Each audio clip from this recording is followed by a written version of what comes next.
Bonjour, camarades combattants pour la liberté, pour la souveraineté et l'indépendance réelle, bonjour.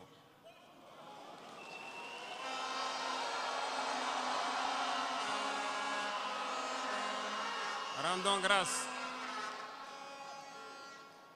grâce à Dieu qui a permis à ce que ce jour 11 juillet ait lieu et que nous puissions nous retrouver dans cette cuvette du Palais des Sports pour échanger autour de l'avenir de notre patrie. À l'issue donc de votre décision le 25 mai dernier de nous confier la destinée de notre patrie pour 5 ans encore. Soyez-en remerciés.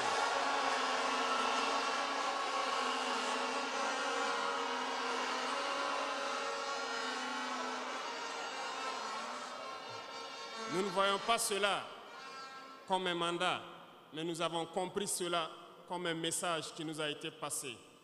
Et le message a été très bien reçu et nous ferons tout pour toujours mériter votre confiance.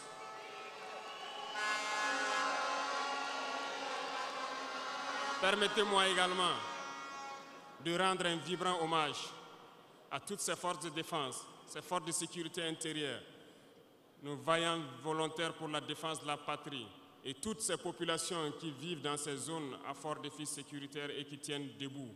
Nous leur rendons hommage et nous leur disons merci pour tout le sacrifice consenti pour notre patrie. Je vous demande que nous puissions donc observer 1 minute de silence pour honorer la mémoire de tous ceux qui ont perdu la vie dans ce combat.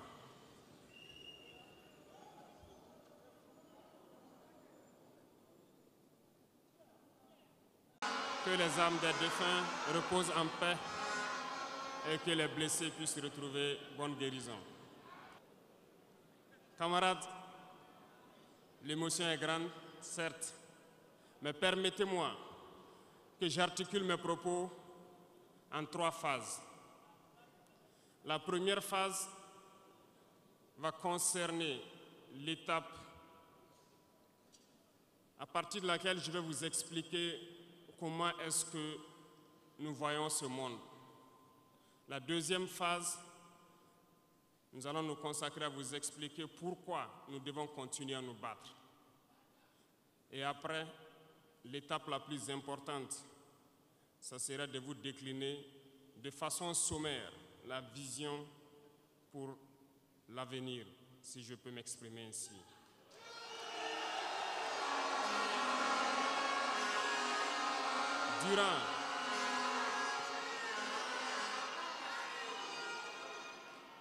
Durant ces 20 et quelques mois passés donc à la tête de l'État, nous avons eu à rencontrer plusieurs hommes politiques venus de toutes parts. Nous avons rencontré des centaines de diplomates venus de toutes parts. Nous avons rencontré des hommes d'affaires venus d'un peu partout du monde. Nous avons été ouverts à tous ces échanges, à toutes ces discussions pour pouvoir apprendre du monde, pour pouvoir comprendre le monde. Et aujourd'hui, je pense que l'occasion est très belle pour que je puisse vous expliquer quelles conclusions nous avons tirées de tous ces rendez-vous que nous avons eus avec des hommes politiques venus de tous les continents, des diplomates venus de tous les continents. C'est très important la conclusion que nous avons tirée et ça doit vous permettre de comprendre le monde. Parce que souvent, dans nos contrées, nous n'avons pas cette perspective de pouvoir avoir accès à certaines personnes qui vont vous enseigner beaucoup de choses à travers leur comportement, à travers leurs propos et aussi en vous disant comment ils nous voient. Camarades, Dieu a créé le monde avec tout ce qu'il y a comme bonheur, comme malheur, comme bien, comme mal, les humains, les génies, les animaux et tout ce qui va avec. Mais nous, humains, avons décidé de faire du monde autre chose. Chez les impérialistes, ils ont une vision du monde. que je m'en vais vous expliquer. Le monde se résume en un triangle pour eux. Vous verrez le triangle dans la plupart de leurs insignes. Peut-être que vous ne comprenez pas, mais le monde se résume en un triangle. Pour eux, au sommet du triangle se trouve l'empire du bien. Et l'empire du bien, c'est eux. C'est la prospérité, c'est tout ce qui est positif. C'est eux qui ont droit à tout ce qui est bonheur sur ce monde. C'est eux qui ont droit à toutes les richesses.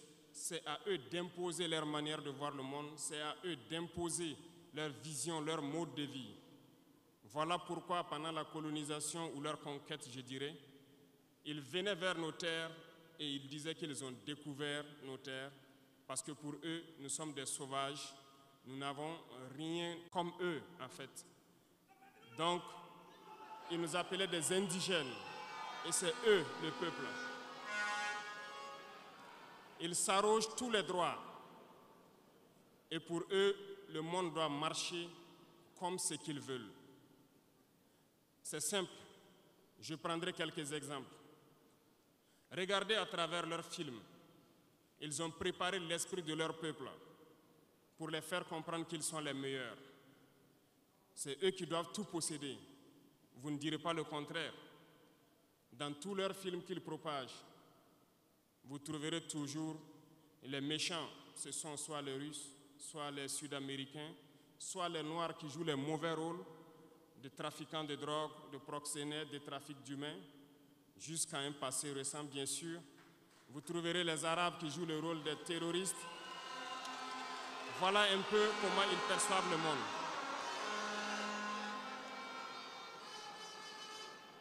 Quand je prends sur le volet économique, qui parmi nous n'a pas traité les produits chinois des produits Shintok, comme on aimait l'appeler, de mauvais produits? Mais aujourd'hui, j'ai pu vous dire qu'on a tout tort, parce que la Chine est à un niveau de technologie assez avancé, et c'est en Chine que la plupart de ces pays viennent s'approvisionner, mettent leur marque dessus et nous revendent comme étant leur propriété. Regardez autour de vous. Nos entrepreneurs qui sont dans le BTP ne diront pas le contraire. Tous leurs engins aujourd'hui sont chinois. Ceux qui font le transport ne diront pas le contraire. Ils nous ont menti parce que nous avons fait le tour du monde un peu dans ces 20 mois pour chercher des entreprises, pour chercher des usines. Et nous avons compris que tout revenait là-bas. Mais par leur communication, ils nous ont amenés à détester tous les produits chinois, à vouloir nous faire comprendre que ce qui est bon venait de chez eux, pas forcément d'ailleurs. C'est simple. Remonter le temps. Pour mieux comprendre ce que je dirais, il faut remonter un peu le temps. Et j'espère que certains iront lire. Qui sont les tsars, les conquêtes mongoles, les empires perses, turcs et ottomans? Lisez leur histoire, vous comprendrez pourquoi le monde est ainsi fait. À la base du triangle, il y a deux empires. D'un côté, l'empire du mal selon eux et l'empire des esclaves de l'autre côté. Voilà comment ils voient le monde. Qui est-ce qu'ils appellent l'empire du mal? Ceux dont je viens de citer tout de suite l'origine, et je vous ai dit de remonter le temps, allez-y lire, vous comprendrez pourquoi ils sont l'empire du mal à leurs yeux. Ils combattent l'empire du mal. Pour eux, l'empire du mal doit disparaître. Pour eux, l'empire du mal incarne le diable. Ils communiquent et ils le font comprendre à leur peuple ainsi. Voilà pourquoi après la Seconde Guerre mondiale, dans les années 80, je prendrai le cas de la Russie, où tous les stratagèmes ont été mis en œuvre pour l'effondrer avec le président Gorbatchev. Aux États-Unis, c'est le président Ronald Reagan qui était à la manœuvre. 3 stratagèmes principaux ont retenu notre attention. Ils sont allés donc au niveau de l'Arabie Saoudite les demander de baisser le prix du pétrole de $35 à $7. pour faire écrouler l'économie russe. Parallèlement à cela, le deuxième stratagème, n'oubliez pas quelque chose. Ces mêmes personnes qui viennent de quitter l'Afghanistan, soit disant qu'ils combattaient les talibans ont été reçus par le président Ronald Reagan à la Maison-Blanche. Ils ont été armés par la CIA. Les fameux missiles Stinger, Sol-Air, ont été livrés aux talibans pour combattre les Russes. Et plus tard, ils viennent supposer les combattre. Allez-y comprendre. Le troisième stratagème, c'était un bluff. Le projet IDS, Star Wars. Lisez, vous comprendrez pourquoi ils ont amené le président Gorbatchev à créer le projet Paulus qui a enfoncé la Russie. Une fois que la Russie s'est effondrée, ceux qui se prétendent être de l'Empire du bien ont commencé à juguler, jusqu'à ce que vienne cette équipe avec Vladimir Poutine pour essayer de remonter la Russie en surface.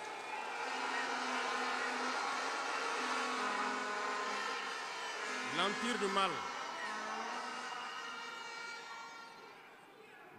du mal, selon eux, a beaucoup souffert.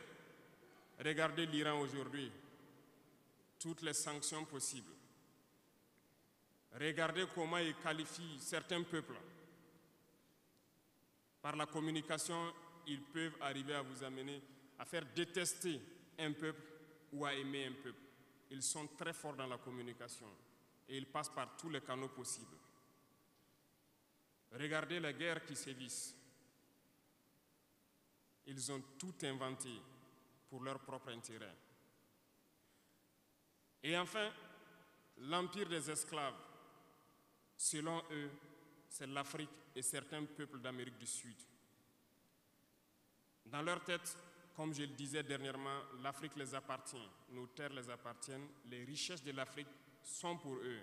Et ils ne peuvent pas concevoir que des Africains puissent s'émanciper, sortir la tête de l'eau et vouloir donc les tenir tête. Et pour cela, ils se sont mis un cliché en tête. L'Africain est facile à manipuler, il n'est qu'émotion. Ils trouveront toujours un Africain pour lutter contre son frère. Et ça a toujours été comme ça. Par la communication, ils vous ont amené à détester votre propre couleur de peau. Dans nos cultures et dans beaucoup de cultures au Burkina Faso ici, le deuil était symbolisé par la couleur bleue. Lorsqu'une femme perd son mari, elle portait donc des tenues de couleur bleue pour faire son deuil pendant un temps donné. Ce sont eux qui sont venus vous dire que le noir symbolise le deuil, le diable, la médiocrité, tout ce qui est mauvais.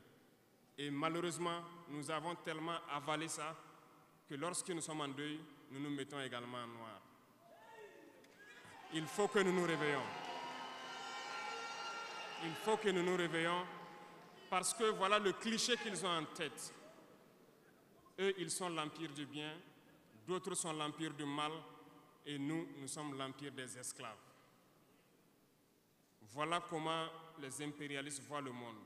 Il faut que vous compreniez cela.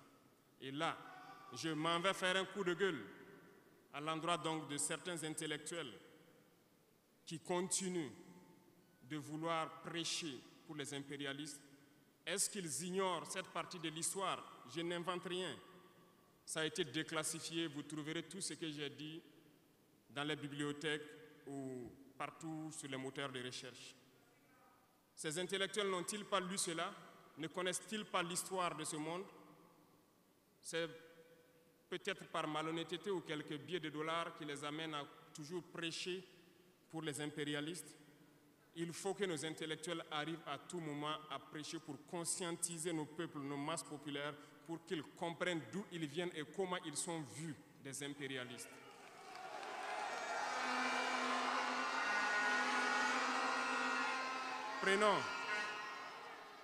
Prenons l'histoire de quelques guerres.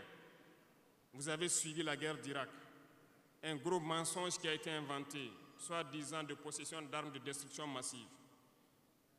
Certains sénateurs, au niveau des États-Unis, ont tout fait pour avoir les preuves. Ils ne l'ont pas eu. Souvenez-vous que plusieurs personnes ont démissionné de la CIA après cette guerre. Des preuves ont été inventées de toutes parts. Des services secrets occidentaux les ont aidés à fabriquer des preuves. Et on se souvient que le même Niger a été accusé en son temps en montant une fausse convention, un faux contrat de vente d'uranium à l'Irak. C'est le même processus qu'ils ont voulu amener la dernière fois pour soi-disant que le Niger vend de l'uranium clandestinement à l'Iran. C'est du déjà vu. Ils ont prétexté cela, ils n'ont pas eu de preuves. Même les Nations Unies ont trouvé finalement qu'il n'y avait pas de preuves tangibles de présence d'armes de destruction massive. Mais ils avaient leur objectif, il fallait détruire l'Irak. Ils ont détruit l'Irak. Ils ont créé l'État islamique. Tout comme ils ont créé les talibans dans les années 80. Les armer, les équiper. Et après, ils prétendent venir les combattre. Comprenez le jeu. Ça n'a que trop duré. Il faut qu'on se réveille et qu'on comprenne tout ça et que nous prenions conscience de notre situation et nous battre pour notre avenir.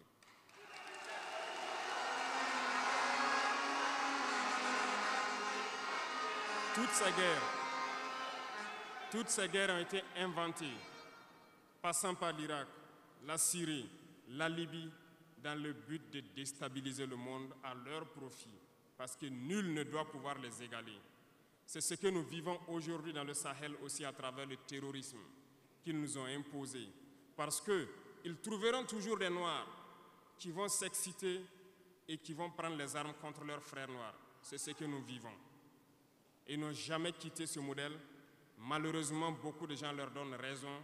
À cause de quelques billets de dollars, ils se vendent très moins cher à l'impérialiste et ils se mettent à combattre leurs frères. Je voulais faire ce petit historique du monde pour que vous compreniez comment l'impérialisme voit notre monde. Ça se résume en ce petit triangle. Dans cette deuxième phase, je dois vous expliquer pourquoi nous devons nous battre.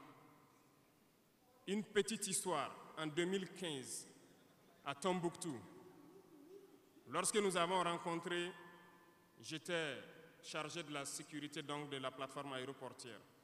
Dans les patrouilles, nous avons rencontré des individus qui rôdaient autour. Un de ces individus était manchot. Je lui ai fait comprendre que c'était dangereux de rôder autour de la base parce qu'ils peuvent se faire tuer. Il m'a dit qu'il voulait se faire tuer, il voulait mourir. Et j'ai cherché à comprendre leur histoire. Certains étaient fous, d'autres étaient normaux, mais ils cherchaient à mourir à cause du terrorisme. Ils nous ont expliqué que lorsque les terroristes sont rentrés à Tombouctou, le manchot qui m'expliquait ça, un soir, les terroristes se sont pointés à son domicile. Ont voulu violer sa femme devant lui. Il s'est opposé. Ils sont repartis. Le lendemain, on est venu le pêcher à la maison, l'amener à la place publique. On l'a accusé de vol. On a tranché sa main, on l'a battu. Il est reparti à la maison.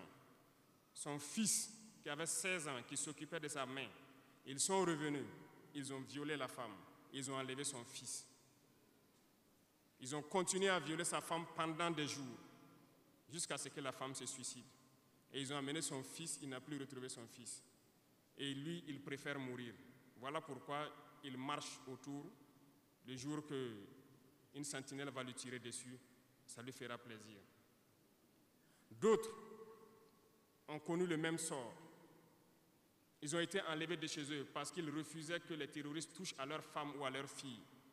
Et le lendemain, on vient les soustraire, on les amène à la place publique, on les battait à sang.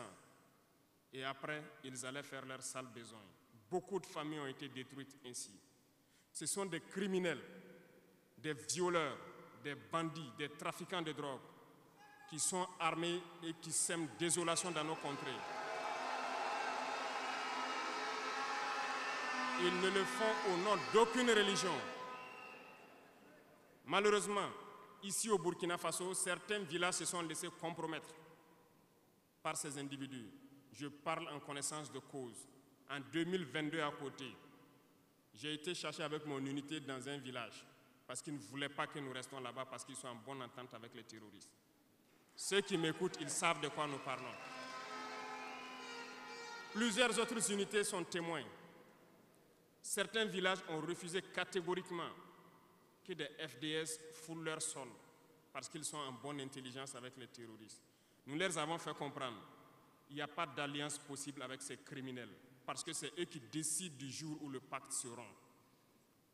Plus tard, je pense que beaucoup de villages ont compris cela. Lorsque le pacte s'est rompu, ils sont revenus sur les réseaux sociaux pour appeler au secours. Nous y avons été. Mais c'est pour dire, peu importe ce qu'ils viendront vous dire, peu importe les flatteries possibles, peu importe le pacte que vous avez signé avec eux, le jour qu'ils décident de mettre fin au pacte, ils viendront tuer et mettre fin au pacte. Il n'y a pas d'alliance possible avec les terroristes. Il n'y a pas d'alliance possible avec ces criminels. Ils sont à combattre. Un point, c'est tout.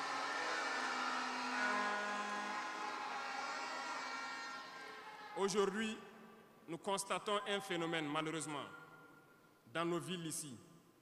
Certaines personnes se plaisent à passer de cour en cour, à faire comprendre aux épouses de certains FDS et certains VDP, aux familles de certaines personnes tombées pour la patrie, que eux, ils avaient une solution pacifique avec les terroristes. C'est nous qui avons voulu faire la guerre. Et voilà pourquoi tout ça se passe. Comment est-ce que des êtres humains, voyant tout ce qui se passe, comprenant le monde, peuvent avoir de tels propos? Ne vous détrompez pas. Soit nous les combattons ou ils nous combattent. C'est tout.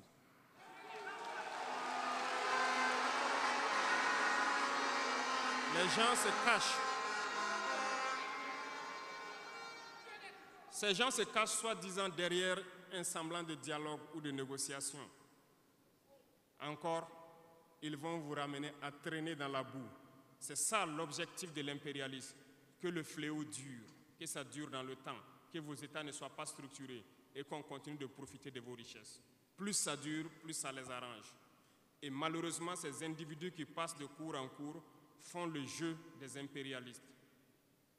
S'ils m'entendent, qu'ils arrêtent maintenant, parce qu'ils iront combattre eux-mêmes.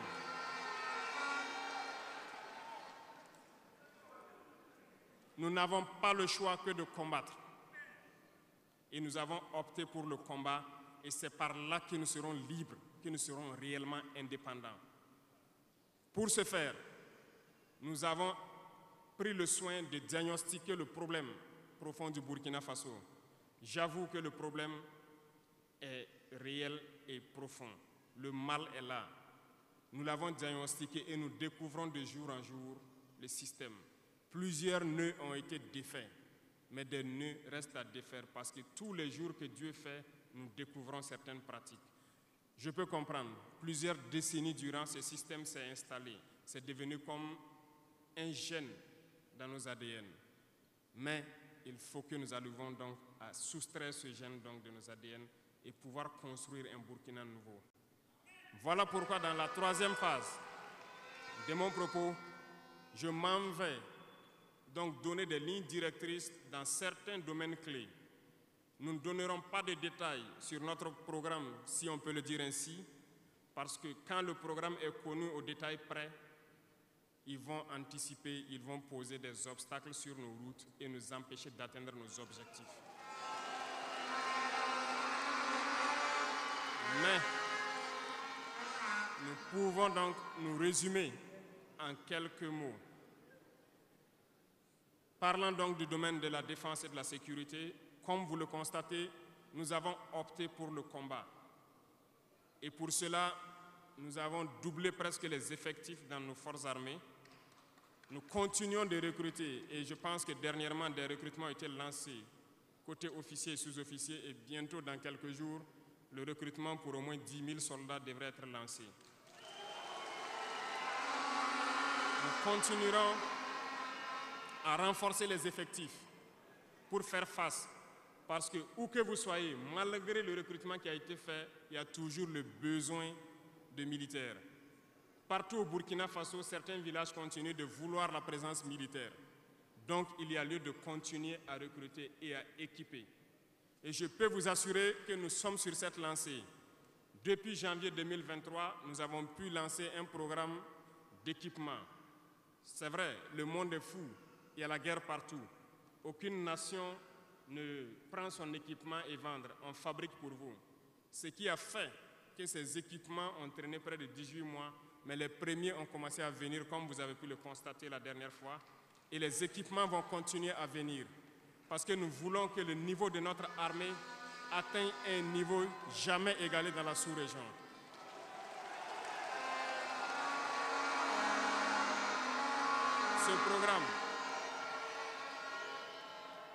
Ce programme d'équipement va se poursuivre. Et c'est vous, les acteurs de ce programme.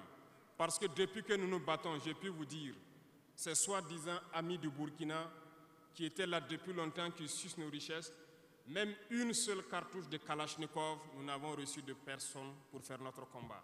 C'est vous qui payez. Et nous continuerons à faire corps avec notre peuple pour pouvoir mener cette lutte. Nous avons des partenaires qui ont accepté de nous vendre des équipements et qui ont même proposé de pouvoir nous livrer des équipements stratégiques et que nous puissions payer dans le temps. Nous leur en remercions pour ce geste.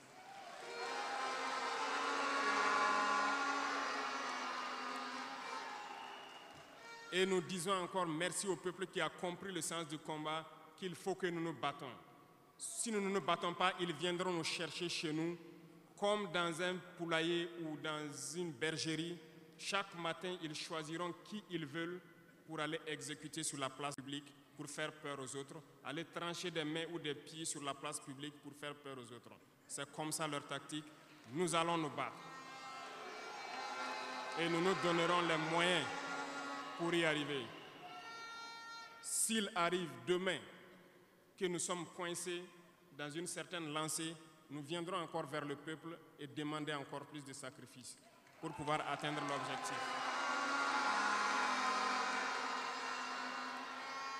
Parce que malgré vos cotisations, je vous le disais tantôt, certaines puissances ont refusé de nous vendre les équipements, ont bloqué les équipements que nous avons achetés dans certains pays parce qu'ils ont la licence de certains composants.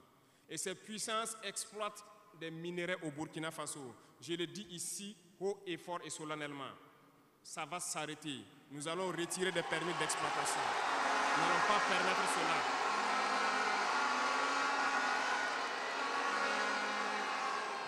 Vous ne pouvez pas exploiter nos ressources et refuser de nous vendre des équipements, faire bloquer nos équipements. Nous n'allons pas accepter qu'ils s'attendent. Nous allons récupérer nos permis d'exploitation et nous allons l'exploiter nous-mêmes.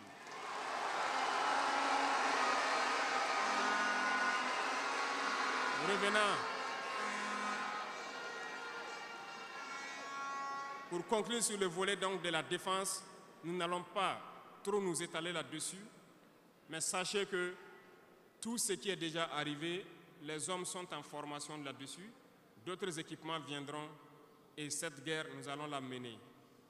Beaucoup de stratégies ont été déjà écrites et nous les adaptons au fur et à mesure du comportement de l'ennemi.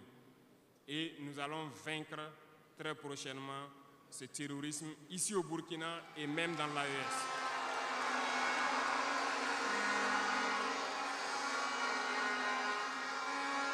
Pour ce qui concerne le domaine donc de la fonction publique, pendant longtemps, nous avons passé le temps à mettre en garde un certain nombre d'acteurs. Mais nous avons compris que le phénomène est tellement profond. La corruption, la mauvaise gouvernance dans les différentes administrations, le manque d'éthique persiste. Certains organes ont été donc mis en place dans le cadre de la lutte contre la corruption et dernièrement, certains arrêtés ont été pris pour ce qui concerne les primes de dénonciation. Le dernier acte à poser sera fait avant donc, la fin de ce mois. C'est un organe qui devra siéger dans tous les ministères pour s'auto-saisir de certains dysfonctionnements, des actes de corruption et pouvoir agir. Et ces organes seront prêts. Parce que nous avons beaucoup de gros travailleurs aussi dans l'administration, mais qui sont mis à l'ombre, qui sont souvent mis à l'écart. Parce que pendant longtemps, ce sont les plus corrompus, les plus malhonnêtes qui ont été mis à la lumière, c'est eux qui bénéficiaient de tous les avantages. Et je dis donc aux travailleurs de faire attention à ces individus qui sont en train de perdre leurs privilèges, parce qu'ils vont continuer de vous manipuler, de vous intoxiquer et de vous envoyer dans de mauvais pâturages. Faites très attention à ces individus qui sont en train de perdre leurs privilèges, parce que nous n'allons pas permettre à ce que une soi-disant élite donc, qui avait été programmée s'arroge tous les droits donc, dans nos différentes administrations. Le dernier organe sera mis en place avant la fin de ce mois et le travail réel va commencer. Vous entendrez dire un peu partout, à l'issue de ça, que nous ne respectons pas certains textes, nous ne respectons pas certaines lois, mais il n'y a pas de loi ou de textes qui tiennent dans cette lutte lorsque c'est pour l'intérêt de la patrie. Qu'ils se le tiennent pour dire, donc nous allons aller dans ce sens. Nous avons donc, dans le processus du recrutement, adopté une ligne de conduite. Nous sommes en train de faire un diagnostic, de vérifier les présences et de voir les besoins. Il n'est pas exclu qu'au cours de l'année, certains concours soient lancés pour augmenter des effectifs dans certains endroits. Certes, il y a eu d'abord une vague de concours qui a été lancée, mais dans tous les milieux, ils sont en train de faire le point. S'il y a besoin, je dis bien s'il y a besoin, nous continuerons encore de recruter pour être à un niveau acceptable et pouvoir faire fonctionner les différents organes donc, du pays pour le bonheur donc, des masses populaires. Dans le domaine donc, de la diplomatie, nous avons opté pour une diplomatie commune dans l'AES. Toutes les décisions vis-à-vis donc, des partenaires, que ce soit africains ou à l'étranger, seront prises à l'unanimité au sein de l'AES. Mais nous avons aussi opté pour une diplomatie de vérité. Nous ne comptons pas nous mettre dans certaines logiques de mentir ou de couvrir la réalité, soit disant que c'est la diplomatie. C'est faux. Ce n'est pas là la diplomatie. Je puis vous dire que ce que vous voyez en superstructure, lorsque les gens viennent en audience et sortent pour parler au micro, ce n'est qu'une partie visible de l'iceberg. Ce qui s'est passé à l'intérieur dans les huis clos, ça n'a rien à voir avec la diplomatie. Et nous sommes donc inscrits dans cette logique de dire clairement les choses au peuple. Certains vont nous critiquer, d'autres même iront à dire que non, un chef d'État ne doit pas parler comme ça, un chef d'État ne doit pas faire ça. Mais nous leur disons que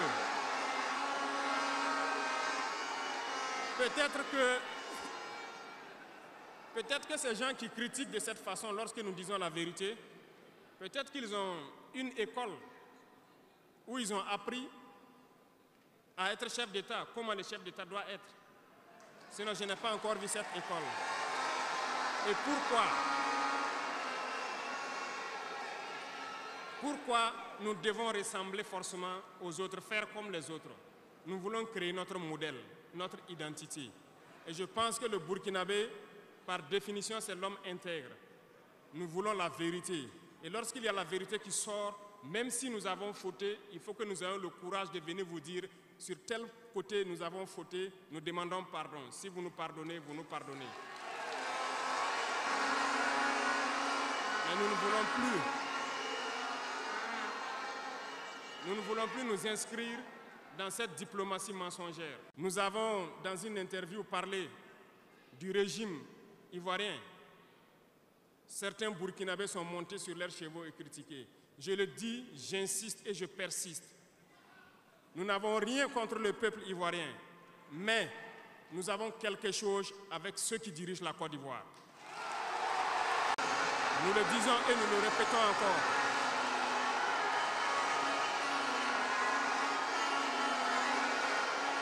Laissez-moi vous dire quelque chose.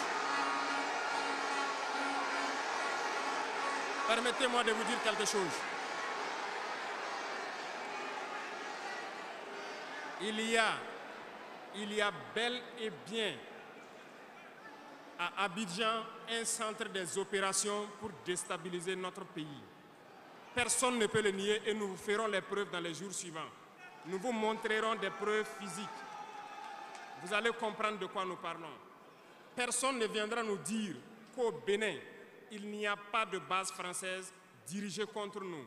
Nous avons les preuves sous la main. 2 bases importantes.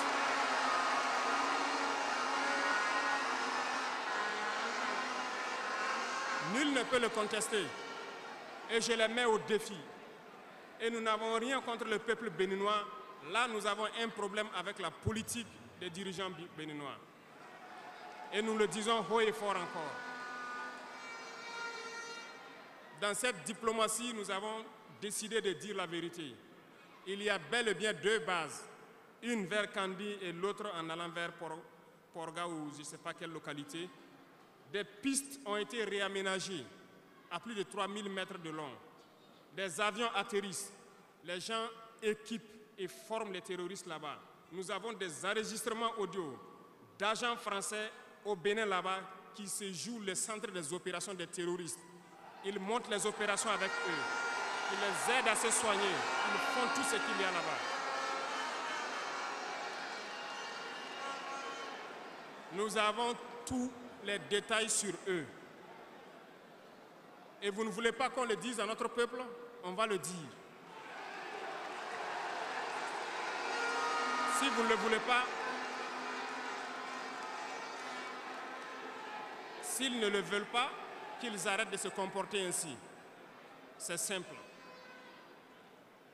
Nous n'avons forcé personne à prendre son indépendance.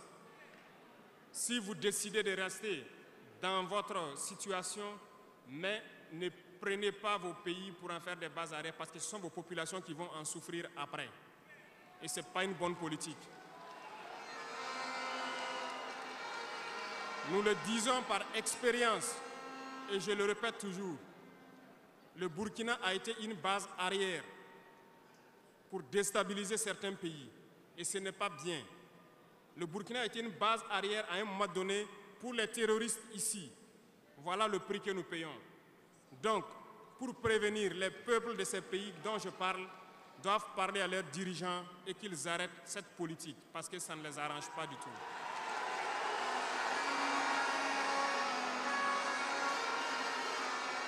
Pour venir, dans le volet communication et culture, nous avons lancé plusieurs initiatives. Au cours de l'année 2024, vous avez pu célébrer avec nous donc, le mois donc, de consommation locale. Nous avons eu les journées traditionnelles, le mois du patrimoine. Beaucoup d'activités ont été menées. Nous allons continuer à ramener en surface donc notre culture. Parce que c'est de là que nous retrouvons notre identité. Nous allons continuer des actions dans ce sens, à mettre en valeur notre culture, à mettre en valeur donc nos coutumes et à mettre en valeur le vivre burkinabé. Et nous souhaitons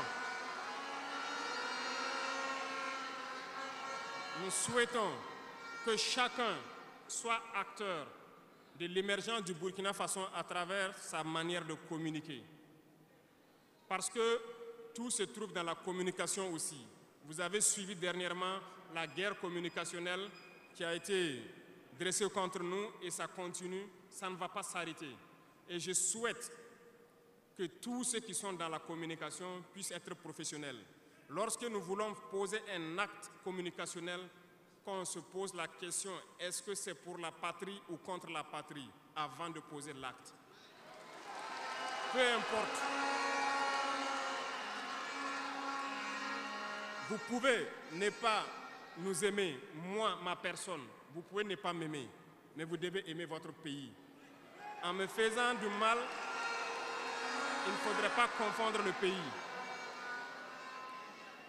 Et donc, la politique dans le domaine de la communication va devoir aller dans ce sens-là. Et nous serons obligés donc de recadrer la communication sur tous les aspects. Et c'est cette ligne de conduite qui sera donc adoptée. Nous n'allons pas permettre à ce que des Burkinabés communiquent contre le Burkina Faso. Nous allons toujours nous inscrire dans l'éveil des consciences. Nous devons pouvoir sensibiliser les masses populaires pour que les gens comprennent pourquoi nous devons nous battre sur tous les volets. Revenant au domaine donc de l'agriculture, comme vous pouvez le constater, nous avons lancé des initiatives depuis 2023 et cette année, l'offensive a été lancée. Ça se passe plus ou moins bien. J'aimerais donc que les gens comprennent que nous avons décidé d'accorder une grande part de notre budget et de notre temps aussi au monde agricole.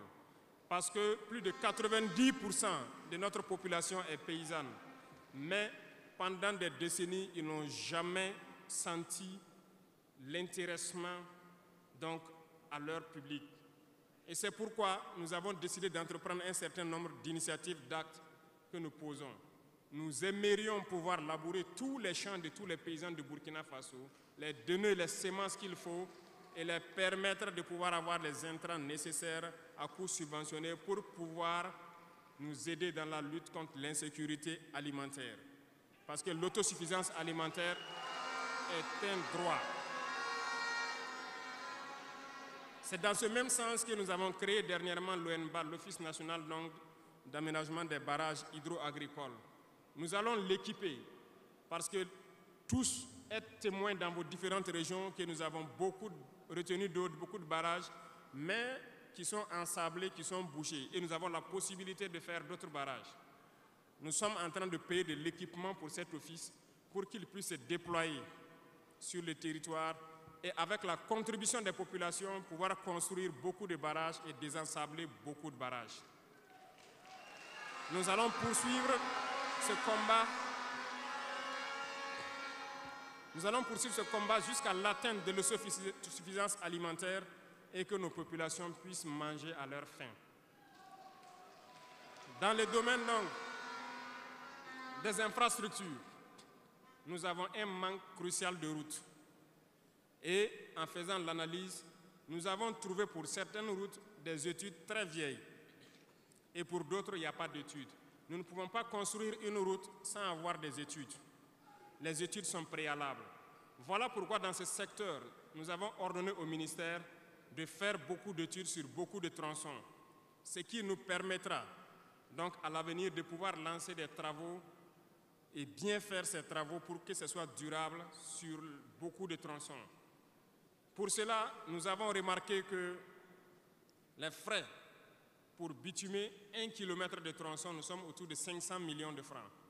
Donc pour 100 km avec les ouvrages d'assainissement, nous n'avons pas moins de 60 milliards pour faire 100 km de route bitumée. C'est très cher et très coûteux. La technique a été de créer donc des brigades d'intervention, donc des infrastructures. Nous sommes en train donc de vouloir équiper plusieurs brigades avec de l'équipement pour faire le minimum et permettre donc aux entreprises aussi du BTP de vivre et de faire une partie. Nous allons partager donc la poire en deux pour pouvoir baisser les dépenses et pouvoir faire le maximum de routes possibles dans un laps de temps.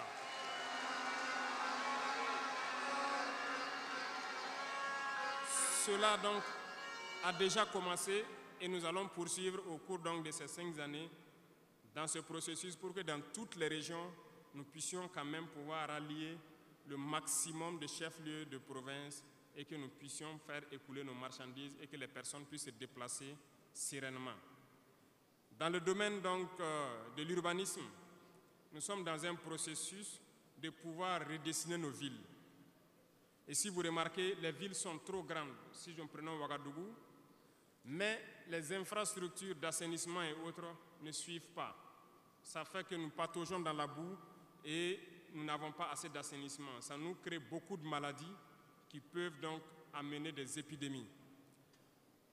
Nous avons un processus de pouvoir concentrer les villes à travers donc des constructions à hauteur. Pour cela, nous avons un plan que nous avons établi pour pouvoir aller d'un quartier et concentrer le maximum et maintenant étendre aux autres quartiers. Certainement, si les gens sont déplacés dans ces quartiers, beaucoup de terres vont se libérer pour pouvoir maintenant dessiner de bons plans pour nos villes. Nous allons commencer par des villes, un certain nombre de villes d'abord, et pouvoir l'étendre à toutes les autres villes. L'urbanisme doit pouvoir donc nous amener à jouer sur le volet de la santé. Parce que si l'urbanisation est bien faite, il y a un bon nombre de maladies telles que la dengue, le choléra et certaines maladies liées aux eaux sales qui stagnent dans nos rues. Nous allons donc avoir un bon résultat dans le domaine sanitaire. Ce qui m'amène donc dans le volet de la santé. Nous avons décidé depuis un temps de rehausser le plateau technique d'un certain nombre de CHR, d'équiper certains centres donc de scanners et d'appareils qui puissent permettre aux citoyens d'avoir des examens adéquats et à moindre coût. Nous allons continuer dans ce processus. Voilà pourquoi nous avons lancé l'initiative présidentielle pour la santé au Conseil des ministres passé. Il s'agira de créer ce que nous avons appelé des centres de santé communaux. Et dans ces centres de santé, nous avons intégré un minimum de services qui doivent être servis aux populations. Il s'agira de l'imagerie, c'est-à-dire tout ce qui est échographie et radiographie, des banques de sang et aussi des laboratoires, pour que les populations des différentes provinces et communes, certaines communes, n'aient pas à se déplacer ou avoir besoin d'ambulance pour une transfusion sanguine, amener des malades vers certains centres, qui peuvent d'ailleurs ne pas arriver à cause de l'état de la mauvaise route. Donc, cette initiative est déjà lancée et nous allons faire en sorte que nous puissions commencer avant la fin de l'année la construction des premiers centres et leur équipement. Nous allons le poursuivre au fur et à mesure jusqu'à la limite donc de nos moyens pour pouvoir donner une santé, un système de santé fort à toutes nos populations. Nous ne voulons pas voir quelqu'un quitter sa localité pour venir vers un CHR pour une radio ou pour une transfusion sanguine. Donc, c'est bien possible. C'est bien possible parce que je reviens encore à nos impérialistes qui nous ont pillés pendant longtemps. Regardez, leurs simples hôpitaux pour leurs animaux sont plus équipés que nos centres de santé. Ce n'est pas concevable. Nous pouvons atteindre ce niveau et nous avons décidé de nous battre pour atteindre ce niveau.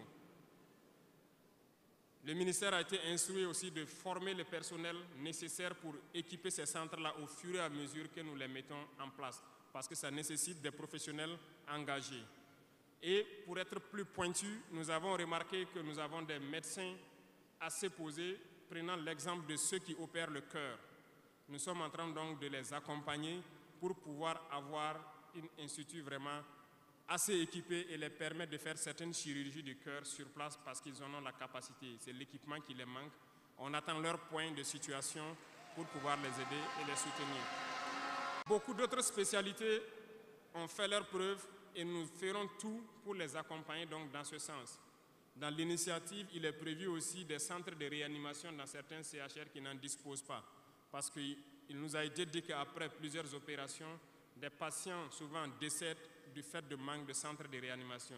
Donc c'est un tout complet que nous sommes en train de mettre en œuvre pour pouvoir renforcer le système de santé. Et nous sommes convaincus que si les Burkinabés mangent à leur faim et que l'urbanisation est bien faite, nous avons déjà gagné en termes de santé sur beaucoup de plans et il faut l'accompagner maintenant avec l'équipement. Dans le domaine de l'éducation, nous avons fait le diagnostic et comme vous le savez, nos camarades étudiants sont là, ils ne diront pas le contraire. Comment quitter ces chevauchements d'années, comment refaire le système? Eh bien, nous avons abouti à une conclusion. Nous avons lancé l'initiative aussi pour l'éducation de qualité. Ça va intégrer tous les volets, de la maternelle jusqu'à l'université. Les premiers bâtiments devront donc pousser aussi avant la fin de l'année. Nous avons opté pour des constructions en hauteur, pour rassembler le maximum d'élèves sur des superficies données, pour permettre un contrôle approfondi et judicieux de l'enseignement, parce que l'enseignement, c'est aussi de l'éducation. Et au finish, nous devrons avoir des complexes dans la plupart de nos communes, qui vont de la maternelle jusqu'au secondaire, et les centres universitaires doivent voir leur capacité augmenter aussi. Quand nous prenons aujourd'hui nos salles de classe à 3 classes qui sont construites un peu partout, la saison des pluies a commencé, les intempéries encore sont venues nous montrer que ce n'est pas la bonne option. Voilà pourquoi nous ne voulons plus faire ces centres isolés avec des petites maisons de 3 salles et nous allons passer à des constructions à hauteur pour avoir le maximum d'élèves dans un espace donné et l'encadrement conséquent pour une éducation de qualité. Beaucoup d'autres choses seront initiées dès le primaire. Nous allons revenir à certains fondamentaux de discipline et d'instaurer donc un certain nombre de valeurs à inculquer aux plus jeunes depuis le primaire pour qu'ils soient de bons citoyens de demain. Il y aurait donc un début de formation militaire, si je peux le dire comme ça, civique et patriotique au tout petit pour pouvoir continuer dans les lycées. Et le programme national donc au niveau du SND est en train de muter.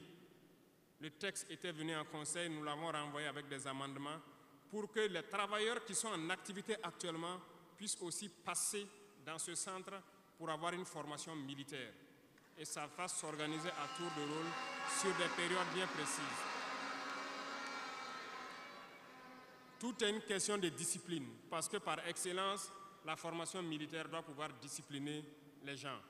Donc nous allons inculquer un certain nombre de valeurs au niveau donc de notre éducation. Revenant donc au centre universitaire, avant aussi la fin de l'année, nous allons commencer la construction d'un certain nombre d'amphithéâtres. Et plus tard, lorsque les moyens le permettront, nous partirons sur le volet donc de la restauration et aussi des cités au niveau donc des différents centres universitaires. Mais nous commencerons par les amphithéâtres pour les permettre d'avoir donc où travailler pour que le décalage qu'il y a en termes donc d'années qui se superposent puisse se réduire considérablement. Nous avons fait une régulation budgétaire qui doit donc passer à l'Assemblée ce mois-là pour pouvoir donc initier toutes ces opérations. Qu'est-ce que cela veut dire? Nous avons diminué les dépenses de fonctionnement de l'administration pour pouvoir injecter ailleurs, notamment dans l'éducation et dans la santé. Ce programme donc, est prêt, il a été lancé et dans les jours à venir, vous serez témoins de l'évolution donc, de tout ce que nous sommes en train de vous dire. Et nous poursuivrons ce schéma tout au long donc, de ces 60 mois qui nous a été consacré. Revenant donc au domaine des mines, je le disais tantôt, nous avons adopté une nouvelle politique. Le Burkina regorge de beaucoup de sortes de minéraux, mais il y a quand même un minéral pour lequel il n'y a plus de secret pour les Burkinabés. Et je m'en vais là saluer donc nos vaillants orpailleurs, très courageux, qui arrivent à rentrer dans les profondeurs de nos terres pour sortir ce minéral-là. Nous nous sommes dit, pourquoi continuer à laisser des multinationales étrangères venir puiser notre or pendant que nous savons l'exploiter nous-mêmes? Voilà pourquoi nous avons ordonné au ministère de réorganiser les orpailleurs. Et le gouvernement va prendre en compte l'exploitation de l'or. Plusieurs permis, comme je le disais, seront retirés de certaines personnes et nous allons l'exploiter nous-mêmes. Nous allons nous équiper.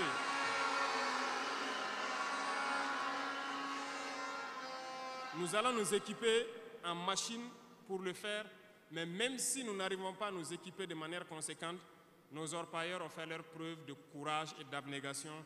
Nous allons creuser nous-mêmes notre or et ça sera pour nous au Burkina ici.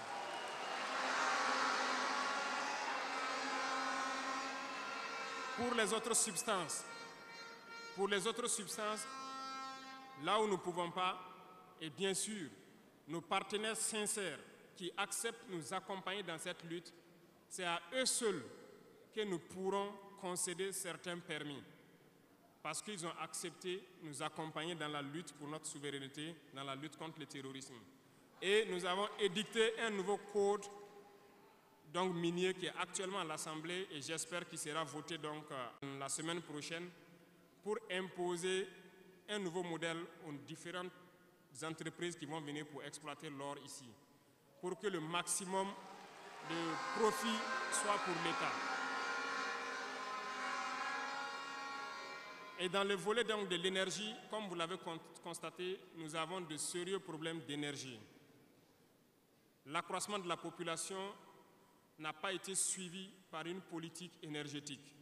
Aujourd'hui, lorsque les pics de chaleur arrivent, il y a des délestages en permanence, beaucoup d'activités souffrent. Nous sommes en discussion avec des partenaires qui sont actuellement même au Burkina pour pouvoir construire dans l'urgence donc des centrales thermiques de très grande capacité. Et nous voulons donc voir avec eux comment on peut réduire les délais de construction. Les discussions portent actuellement sur la réduction des délais de construction et le modèle financier que nous allons mettre en place. Nous espérons aboutir à ça en attendant que notre processus, qui peut paraître long, des centrales nucléaires, puisse donc voir le jour. Sur ce volet, nous pouvons vous assurer que ça se poursuit très bien et nous sommes en train de vouloir mettre sur place ici une unité, si je peux dire, pour former des Burkinabés qui doivent prendre le relais, qui doivent suivre tout ce qui est processus de construction et prendre le relais, le transfert de compétences. Donc, ça va prendre vraiment un processus assez scientifique pour que nous puissions, à l'avenir, lorsque la centrale sera là, que dans un futur pas loin, ça soit la propriété exclusive des Burkinabés, que les ingénieurs burkinabés se l'approprient et pouvoir le mettre en œuvre, pouvoir l'entretenir.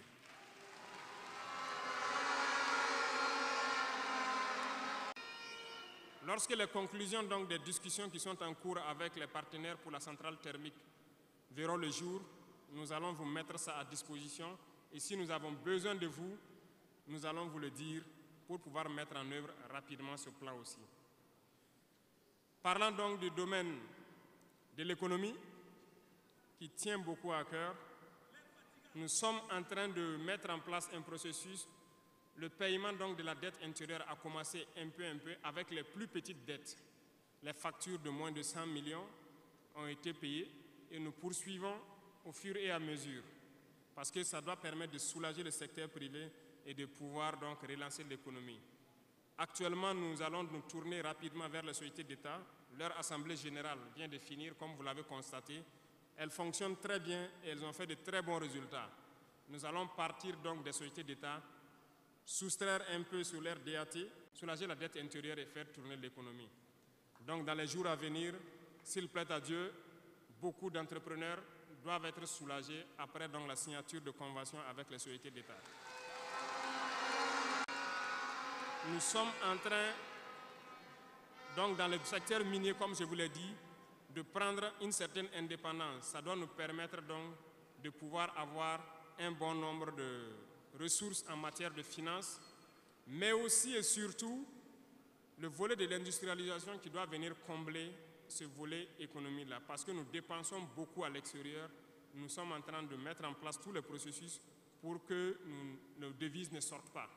En attendant, au niveau de l'AES, comme vous l'avez constaté, nous avons décidé de mettre en place une banque d'investissement et aussi un fonds souverain. Ce processus, donc, les techniciens sont là-dessus. La réflexion est en cours et nous espérons, dans un futur proche, qu'ils nous présenteront quelque chose de conséquent. L'autre volet stratégique que je ne vais pas parler et dont vous savez, nous avançons sereinement et au moment venu, ça va vous surprendre et rester à l'écoute. C'est tout ce que je peux dire.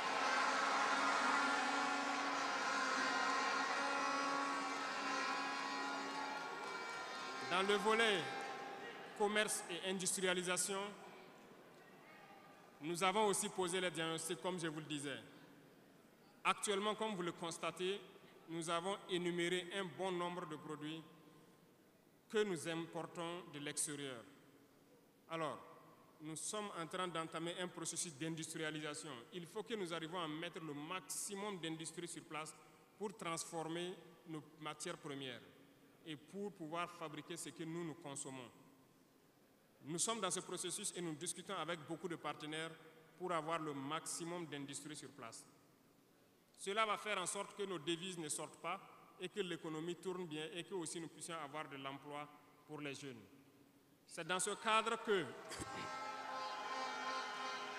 nous avons pris certains décrets pour faciliter la création des petites entreprises. Nous avons élagué tout ce qui est taxes durant donc un bon nombre d'années pour que les petites entreprises puissent se créer et vivre. Malheureusement, les petites entreprises se retrouvent confrontées aux besoins de financement. Il faut le dire, au niveau des banques, ça s'avère beaucoup compliqué pour qu'on puisse avoir des financements lorsque vous créez votre entreprise. nous avons rencontré le monde des banquiers. Et comme je le disais, nous avons échangé, mais je ne suis pas du tout satisfait parce que le retour qui devait être fait pour que nous les accompagnions pour financer les petites entreprises n'est pas satisfaisant. Voilà pourquoi nous sommes en train de réorganiser nos fonds qui étaient disponibles au niveau de l'État. Nous les avons rassemblés en un certain nombre de fonds, tant au niveau de l'agriculture, tant au niveau donc du ministère de l'Emploi, pour pouvoir prochainement ravitailler ces fonds-là et pouvoir permettre aux jeunes qui créent les entreprises d'avoir des crédits et de pouvoir se lancer. Donc, et je profite interpeller donc le monde donc encore des banquiers de revenir avec des propositions parce que nous avons des solutions, mais peut-être pas de bonnes solutions pour eux. Mais il faut qu'ils reviennent un peu pour nous appuyer à pouvoir aider les jeunes à s'en sortir. Le cas échéant,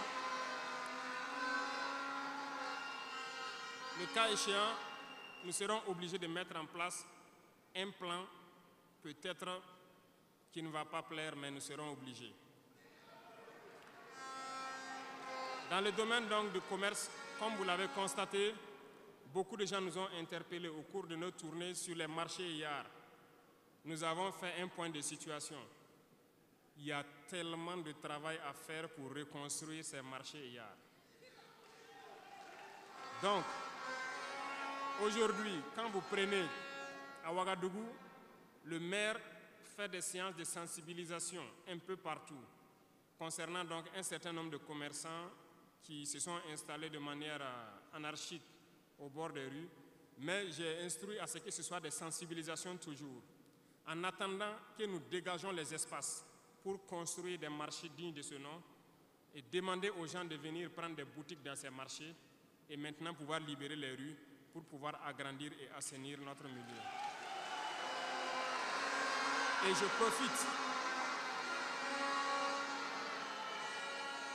je profite donc vous demander, vous aussi, population des villes, de nous aider dans cette phase de sensibilisation en vous sensibilisant vous-même pour ne pas aller construire autour des poteaux de la Sonabel qui sont un danger pour vous-même, de ne pas aller construire sur les caniveaux d'évacuation d'eau. Et je compte sur vous pour qu'on puisse donc atteindre cet objectif-là.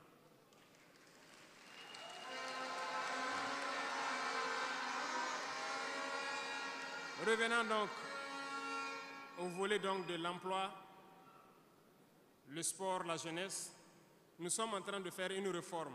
Il y aura un remaniement ministériel dans quelques jours où l'architecture des ministères va changer un peu.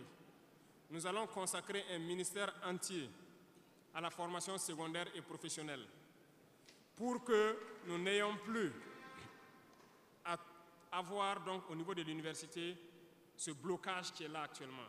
Nous devons pouvoir professionnaliser beaucoup de jeunes depuis le lycée.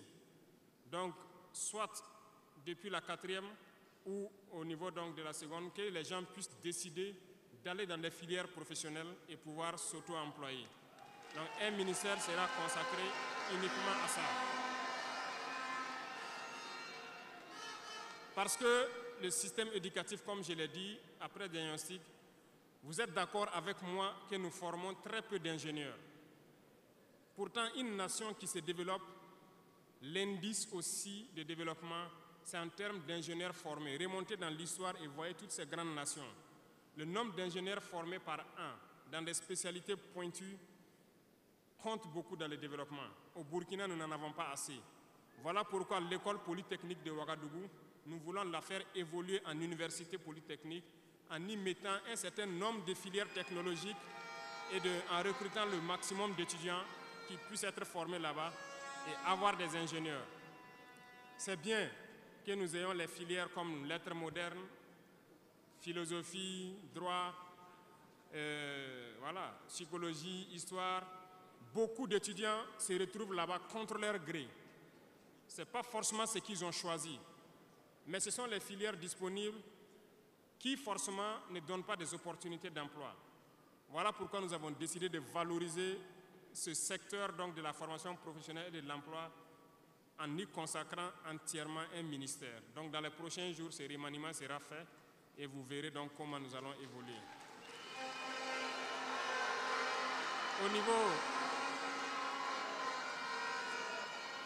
Au niveau du sport, la jeunesse et le sport, nous avons jugé nécessaire qu'il faut reprendre la main.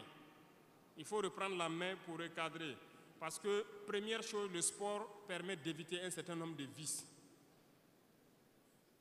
La drogue, l'alcool, certains vices de la société peuvent être combattus à travers le sport. Nous voulons donc mettre des pôles dans toutes les régions, reconsidérer l'UCBF et toutes les disciplines sportives pour pouvoir les valoriser et créer les pépinières pour qu'au niveau professionnel, nous ayons le maximum de Burkinabés qui défendent les couleurs de Burkina Faso à l'extérieur. Le ministère qui sera consacré à ça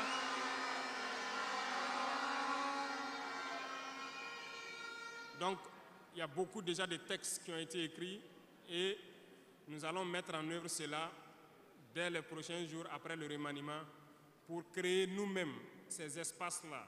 Cela va demander à ce que nous puissions unir un certain nombre de forces pour y arriver. Et je compte sur vous, au niveau de chaque région, de chaque province, de pouvoir avoir donc cette discipline sportive-là et de s'encourager à faire le sport, à pouvoir permettre d'identifier les talents et de les faire émerger. Donc, certains volets de la gouvernance, tels que la transition digitale, nous n'allons pas nous évertuer là-dessus parce que c'est un processus un peu nouveau. Nous sommes dans la dématérialisation pour pouvoir lutter contre la corruption et aussi faciliter beaucoup de choses aux usagers. Le processus a déjà été lancé et vous voyez tous les jours les applications qui sont créées qui nous permettent donc de pouvoir faire faciliter un bon nombre d'activités au niveau des usagers. Même au niveau de la justice, vous avez pu voir que les casiers judiciaires et les certificats de nationalité aujourd'hui peuvent s'obtenir facilement en ligne. Donc nous allons continuer dans ce processus également.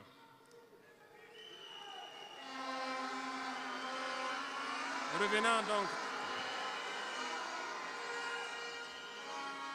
au domaine donc de l'humanitaire, nous avons donné donc instruction au ministère. C'est le ministère de la Femme, du Genre, de la Cohésion sociale et de l'action humanitaire. C'est eux qui traitent toutes ces questions. Mais nous avons décidé dans une première phase de nous concentrer sur l'action humanitaire, notamment soutenir les populations qui retournent dans leur village. Aujourd'hui, imaginez des populations qui retournent dans leur village en début de saison ou pendant la saison pluvieuse. C'est très difficile pour eux de pouvoir se nourrir ce temps-là. Donc, certains volets peuvent sentir moins donc, la présence du ministère, notamment le genre et autres. C'est parce que nous avons donné instruction au ministère de se concentrer sur l'action humanitaire. Au fur et à mesure que les villages rejoignent, que les villages puissent avoir le minimum pour survivre. Et là, à partir des moments où nous pourrons donc nous intéresser à tous ces volets. Parce que la cohésion sociale dont nous parlons ne peut advenir que lorsque les gens mangent à leur faim d'abord. Un pauvre et un riche ne peuvent pas s'asseoir sur la même table et parler. Si l'un a faim et l'autre, voilà, c'est compliqué. C'est ce que je passe mon temps à dire à tous ceux qui viennent nous parler de cohésion sociale. Quelqu'un ne peut pas avoir faim et quelqu'un qui mange à sa faim, vous voulez les asseoir pour parler à la même table, ce n'est pas possible. Il faut que tout le monde ait à manger d'abord.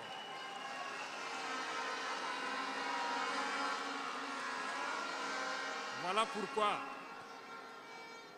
c'est dans la lutte qu'il y a la cohésion.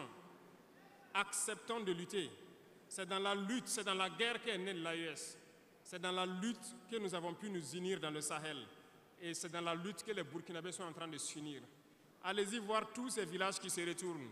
Je vous invite à faire le tour. Beaucoup sont venus de différentes provinces. Ils peuvent être dans leur village avec des désaccords.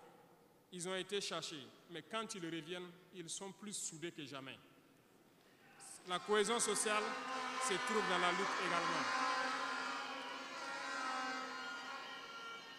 Et pour finir, j'ai laissé le domaine de la justice en dernier pour terminer donc notre vision dans ce domaine.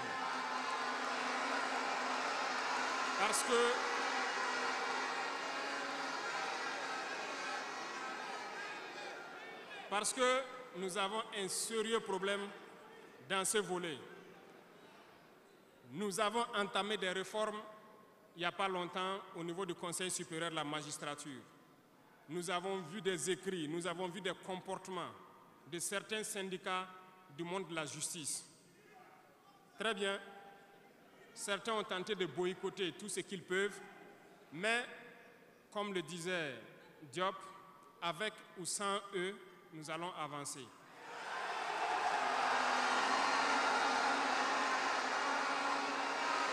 Nous avons plaidé.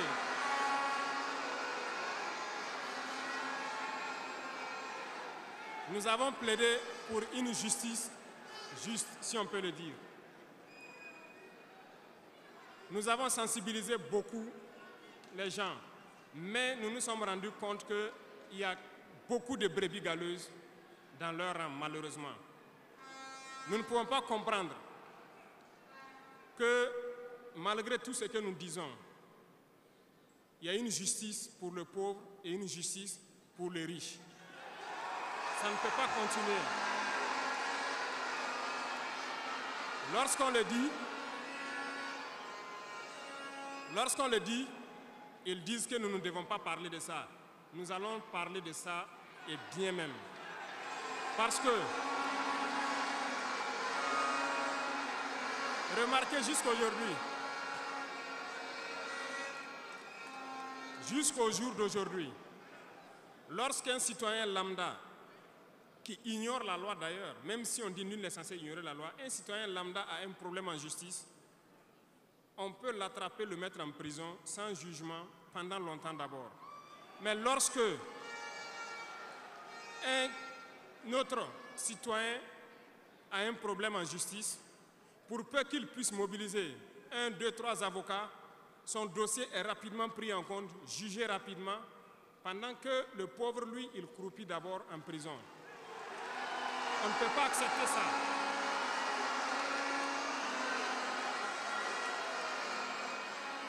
Il y a des choses, il y a des situations et il y a des choses sur lesquelles nous n'avons pas voulu nous prononcer par juste devoir de réserve parce que nous sommes à un certain niveau, on ne veut pas parler en premier.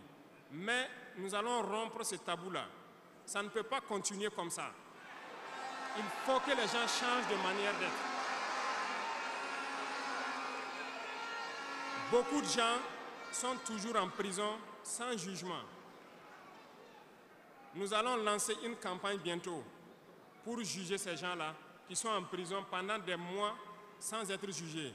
Parce que nous ne pouvons pas payer des gens et vouloir encore qu'on paye lorsqu'il y a un jugement. Ces pratiques vont cesser, ça fait partie du fonctionnement. Et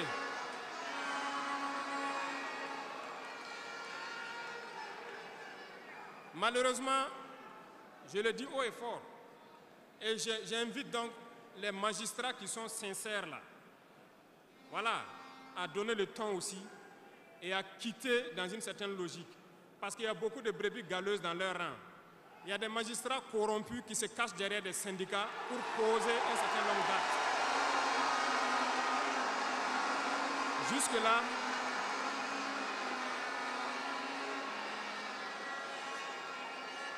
Jusque-là, nous sommes restés dans une certaine logique d'essayer de respecter certaines règles.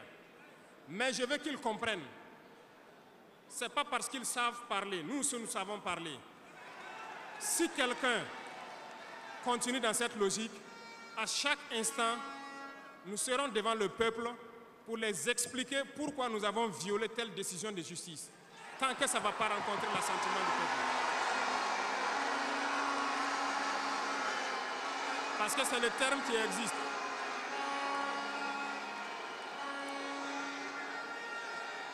La patrie d'abord, la patrie avant tout. Si une mauvaise décision est prise, soi-disant pour protéger certains individus qui nuisent à la patrie, nous allons nous opposer. Et nous n'allons pas permettre que la décision soit exécutée.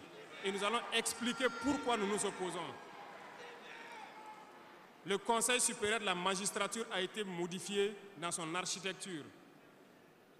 Ils seront installés, si ça n'a pas déjà été fait, et ils vont commencer le travail. Tous ceux qui avaient les dossiers, des magistrats qui avaient été pris la main dans le sac, qui ont des dossiers, on va remettre tout à jour, ils seront jugés aussi, comme les autres. Il n'y aura rien d'impuni.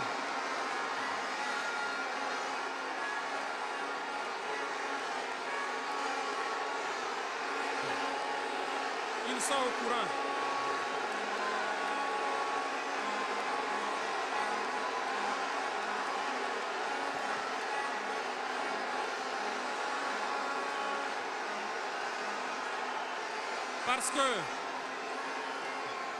Parce que l'injustice est un fléau qui détruit la société. Oui, l'injustice est un fléau qui détruit notre société. Et il faut que ce soit clair. Certains diront qu'on n'avait pas besoin de le dire ici, on avait besoin de le dire. On les met en garde et ça sera fait. Ils vont le voir dans les jours à venir. Et c'est une mise en garde en même temps au nouveau Conseil supérieur de la magistrature qui sera mis en place de prendre au sérieux tous les dossiers. Certaines personnes ont été forcées à la corruption. Certains opérateurs économiques ont été escroqués, forcés à la corruption par certains membres de la justice. Pour qu'ils puissent venir dénoncer ces individus-là, ils vont être jugés également. Nous voulons une autre forme de justice.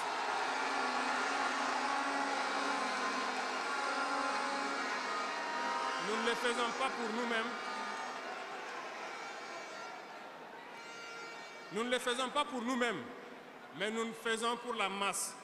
Parce que les deux catégories de citoyens, cette minorité qui se retrouve être la minorité dirigeante et la majorité qui est la masse populaire paysanne qui est croupie dans les villages, nous n'allons pas permettre à ce qu'il y ait cette distanciation en matière de justice. Donc, j'ai laissé la partie de la justice en dernière partie pour les dire que la bataille sera lancée. Nous n'allons pas continuer à les embourgeoiser, à les enrichir. On va nettoyer. Et s'il faut que...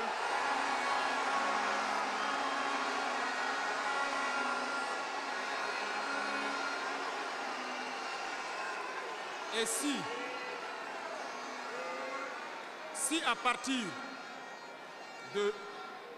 à partir de ces propos que je tiens aujourd'hui, certains décident de faire des mouvements d'humeur ou de ne pas travailler, ils sont libres. Nous prendrons les mesures qui sied. Mais le pays va avancer.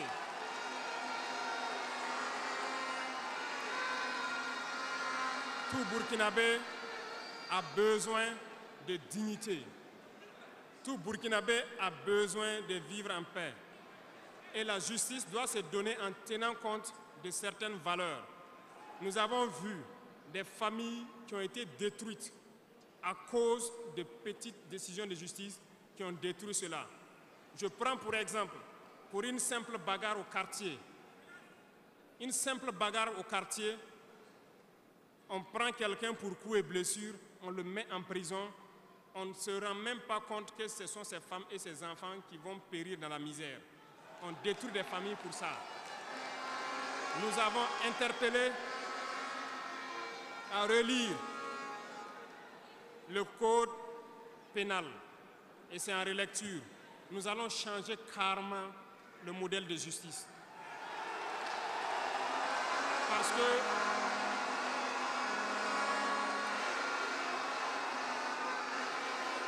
nous l'avons dit et nous le prêchons. Il y a plein de fautes. Il y a plein de fautes qui peuvent trouver un solutionnement sans être forcément la prison. Et je peux vous promettre que dans ces 5 ans, nous allons faire en sorte pour diminuer de manière drastique le nombre de prisons et augmenter le nombre de travailleurs dans nos plaines, parce que nous allons récupérer nos plaines.